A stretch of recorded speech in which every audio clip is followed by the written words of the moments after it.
Hi అండి, అందరికీ నమస్కారం అండి. ఫ్రెండ్స్, ఇప్పుడు అందిన వార్త. హైదరాబాద్లో వింత ఘటన. షాక్లో కాలనీ వాసులు. దీనికి సంబంధించిన వివరాలైతే మన వీడియోలో తెలుసుకుందామండి. అసలు ఏం జరిగింది ఏంటి అనేది క్లారిటీగా తెలుసుకుందామండి. వీడియో మాత్రం పూర్తి వరకు చూడండి ఫ్రెండ్స్, అప్పుడు మనకి పూర్తి సమాచారం అయితే తెలుస్తుంది. లేట్ చేయకుండా టాపిక్లోకి వెళ్ళిపోదాము. 4 రోజులుగా మృతదేహానికి అంత్యక్రియలు నిర్వహించకుండా ఇంట్లోనే ఉంచి ప్రార్థనలు చేస్తామంటూ వింతగా మాట్లాడిన కుటుంబంపై స్థానికులు పోలీసులకు ఫిర్యాదు చేశారు. హైదరాబాద్ కూకట్పల్లి పోలీసులు స్థానికులు తెలిపిన ప్రకారం ఏపీలోనే ఏలూరుకు చెందిన యేసురత్నం కుటుంబం 40 ఏళ్ల క్రితం నగరానికి వచ్చారు.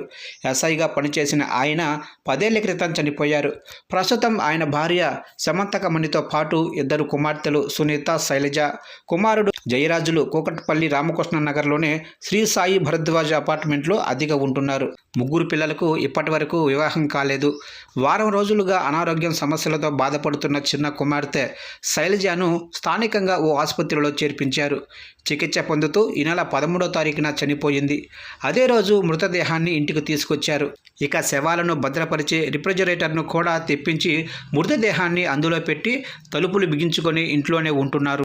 అప్పుడప్పుడు తమ సొంత పనులపై బయటకు వెళుతూ వస్తున్నారని స్థానికులు తెలిపారు.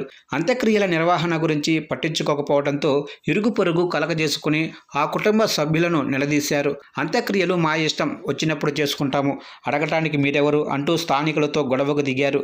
పైగా వారింట్లో నుంచి దుర్వాసన కూడా వస్తుండటంతో స్థానికులు సోమవారం కూకట్పల్లి పోలీసులకు సమాచారం అందించారు. పోలీసులకు సైతం ఆ కుటుంబం చుక్కలు చూపించింది.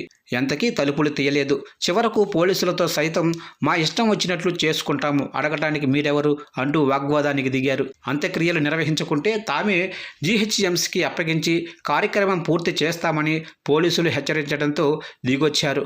పోలీసుల జోక్యంతో శైలజ మృతదేహాన్ని సొంతూరుకు తరలించారు.